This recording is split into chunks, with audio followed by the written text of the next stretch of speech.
Desde República Dominicana soy Ivonne Ferreras. Bueno, llegamos casi, señores, casi terminamos la semana. Wow, cuántas informaciones. Las de hoy tienen que ver con algunos correderos que se han armado, señores, porque la verdad que, o por especulación o por lo que sea, las cifras, la lista, los nombres y sí, la confirmación respecto al título de la entrega de ayer es de que hay peces más gordos que los que fueron atrapados o por encima del legislador que está preso. Pero ahí está. Situaciones que ahora también han puesto a desbordar a mucha gente respecto al tratamiento del tema, con algunas cosas que se han dicho, algunos desmemoriados a los que habrá que recordarle otras. Eso por un lado, y por otro lado, por supuesto, el discurso del presidente ayer, o no el discurso, la entrevista a la que fue sometido el presidente Luis Abinader. Dijo muchas cosas y vamos a tratar de hacer una especie de perspectiva rápida, por supuesto, en la medida en que nos permite esta transmisión. Pero antes, a mí me gustaría muchísimo recordar lo que para este país ha significado todo el tema del narcotráfico, por lo que en ocasiones a nosotros se nos ha sindicado casi como un narcoestrado. Y eso no ha sido por casualidad. Ahí ha habido una combinación, ¿verdad? Del macrotráfico, el microtráfico, que se usan en estos países, una isla caribeña con una posición geográfica extraordinaria, que siempre ha servido como puente y que despliega grandes mercados norteamericanos y europeos, y que en el caso que nos ocupa fue la triangulación Norteamérica, Suramérica y por supuesto esta isla de Caribe. Pero las complicidades que siempre se han dado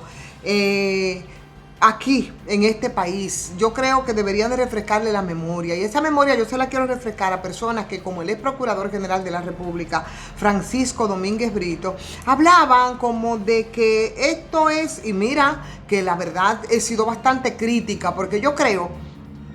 que no es verdad que la gente del Partido Revolucionario Moderno no sabían en las travesuras, en las indelicadezas, ¿no? En las acciones delincuenciales que andaba este diputado por Santiago, el cuarto más votado, por cierto, y corrijo, ayer decía el más votado, el cuarto más votado según el ranking, en lo que andaban. E incluso veía un amigo que estaba hablando sobre el pago que había hecho a la Junta Central Electoral, porque ustedes saben que para inscribir la candidatura usted tiene que pagar un dinero y que ese dinero lo hacían en efectivo, así, a la usanza de los negocios del bajo mundo. Entonces, aquí, mucho más allá del tema del microtráfico, que sabemos que es una barbaridad, aquí el macrotráfico, que es el que se usa en el país, recordarle, señor Domínguez Brito, que además de que las investigaciones de este señor diputado venían desde 2012 y de 2016, que concuerdan perfectamente con el tiempo en el que usted fue Procurador General de la República. Sin embargo, no se detuvieron a investigar este caso como deberían de estar investigando otros que están ahí mismo en el Congreso y que probablemente en la lista en estos días otros congresistas, según se han dicho, ¿verdad?, puedan ser, ¿verdad?, obligados a viajar a Estados Unidos, entre otros exfuncionarios vinculados a varios sectores, incluido el judicial, según se ha dicho, que es parte de las especulaciones que se hacen. Pero además, el dato de que, según ha salido a relucir ahora después del apresamiento del diputado, señores, más de 20 toneladas de cocaína, según las autoridades, se traficaban y implicaban a este hombre, y precisamente eso se hacía y se hizo en la gestión de Francisco Domínguez Brito, pero no se detuvo a hacer las indagatorias correspondientes. Lo que quiero decir, que el asunto viene de lejos, y que entonces vamos a tratar esta cuestión con la seriedad que amerita. Porque aquí el macrotráfico, que es el que se usa en el país y en esta isla caribeña como puente, y que se despliega por todos los grandes mercados norteamericanos y europeos, la vertiente del negocio, que es súper billonario, por supuesto, operan gentes de toda calaña y de toda casta, por supuesto, gente con poder, van desde generales, desde altos funcionarios, desde gentes vinculadas a las cúpulas políticas, ¿verdad?, desde algunos empresarios también. Bueno, ya estamos viendo el caso los que escoltan las naves, los que comparten con los jefes de guardia fronteriza, que siempre se ha dicho, o sea, el que se asocia a las autoridades de migración, los cuerpos armados, lavado de dinero sucio en grandes bancos incluso, la inversión en torres, la inversión en hoteles, el caso de las lotos de las bancas de apuestas, la compra, ¿no?, de legisladores, de candidatos, de jueces, de fiscales, de dirigentes políticos. O sea, históricamente aquí se han creado verdaderos carteles de la construcción y de la empresa de Zona Franca asociados a generales que son pagados al trono.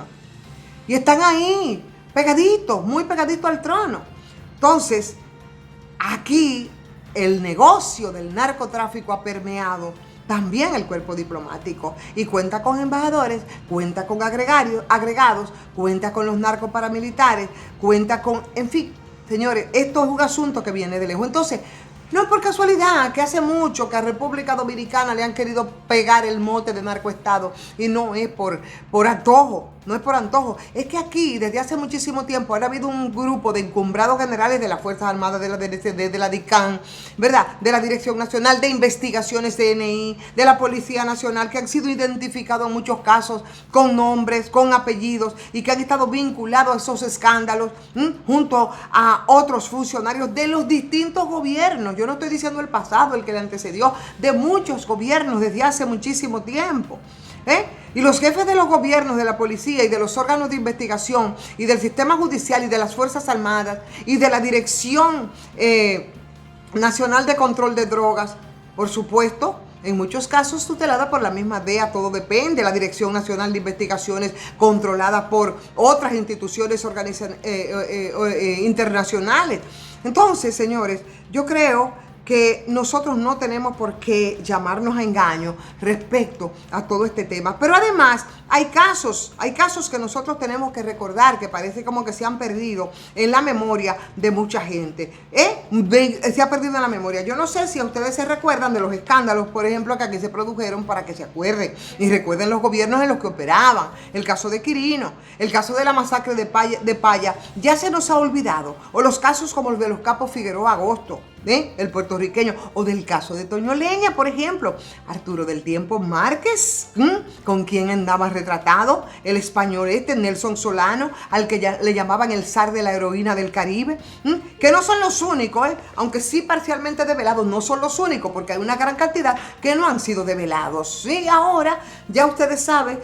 cómo termina este cuento, y el último, el que le antecedió al caso del diputado, estaba César Emilio Peralta, César el abusador, de quien se vincula, o a quien se vincula este diputado, del que por cierto ya están investigando 2 hermanos, pero además del que se dice que hay alguna listita, ¿verdad?, que involucra a otros legisladores, yo no sé si diputados o si senadores, pero eso es lo que se ha dicho, y por supuesto personeros vinculados al tren judicial de entonces, no el de ahora. Entonces yo creo que es importante que nosotros hagamos ese ejercicio de memoria para que sepamos qué es lo que está ocurriendo, porque ahora nos queremos rasgar las vestiduras con el caso del narcodiputado, que no es el único, pero que tampoco es el único que vincula al partidarismo tradicional, porque no es verdad que por más que quieran zafarse, señores, ustedes no sabían que este señor, de extraña procedencia, su fortuna, por Dios, había que preguntarse precisamente qué buscaba, cuál impunidad o inmunidad procuraba ahí en el Congreso de la República. Dicho esto, señores, también hay que referirse rápidamente al discurso del presidente. El presidente dijo muchas cosas, habló del aumento del salario, el presidente habló del tema de la corrupción, que yo no dudo para nada que esté lleno de muy buenas intenciones Luis Abinader. Yo creo que hasta este momento, bueno, pues ha intentado, lo hemos dicho en otras ocasiones, de conectar con lo que ha sido la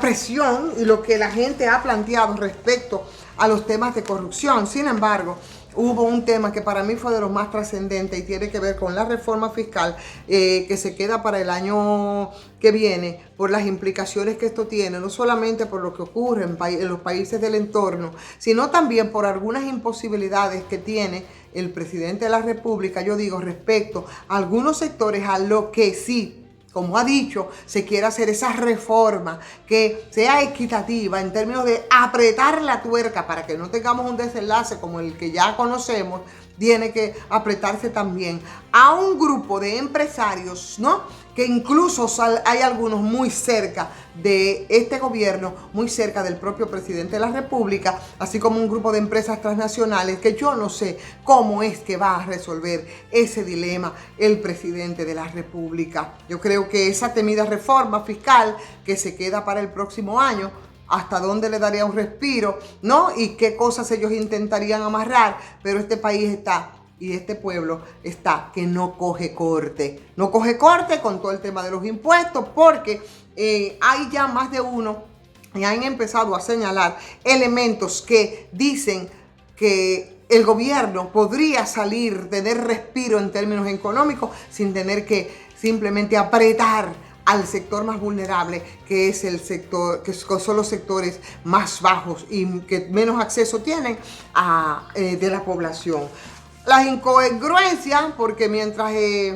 Luis Abinader habla de la situación complicada, de la reforma fiscal, tú te encuentras entonces que el ministro de la Presidencia habla de cómo le ha superado las expectativas y la recuperación económica de este gobierno. Ahí en ese dilema, que no sé a quién quiere convencer, parece que el señor Macarrulla está hablando a partir de su realidad, de la de sus empresas, de la de su fortuna y de la de su bonanza, no la del país. Ahí, en ese dilema, señores, yo creo que nos movemos y parece que tendremos un respiro hasta el próximo año. Pero el apresuramiento del presidente para celebrar o para hacer pasar revista de el último año de gestión, yo creo que fue como una especie de parto prematuro. No tiene un año el gobierno de Luis Abinader, tiene apenas 9 meses. O sea que parece que todas las presiones con los casos que hemos estado viendo de corrupción, que no es como para pocos, no es para menos, como le decíamos ayer, y donde tienes un mayor general preso, activo por corrupción, una pastora de plano que también anda presa por corrupción, el caso Coral, el caso Pulpo, todas esas presiones que en este momento, para colmo, entonces ahora también un diputado por narcotráfico. Y cuidado, porque lo peor está, o lo mejor está por venir, y es esa lista de extraditables que van a conocer ustedes en estos días, señores. Les cuento, pues sí, hay pejes más gordos que el que acabaron de atrapar esta semana, que es el caso del diputado. Hay pejes más gordos. Eso es lo que se dice por ahí, sotovoce. Vamos a ver cómo se desarrollan los acontecimientos. Y ahora vamos a ver si a usted le ha gustado esta transmisión, si no le va a dar like. Claro que sí. Vamos a darle like, vamos a suscribirnos si no lo han hecho, vamos a compartir, suscribirnos también a patreon.com. Soy Ivonne Ferreras.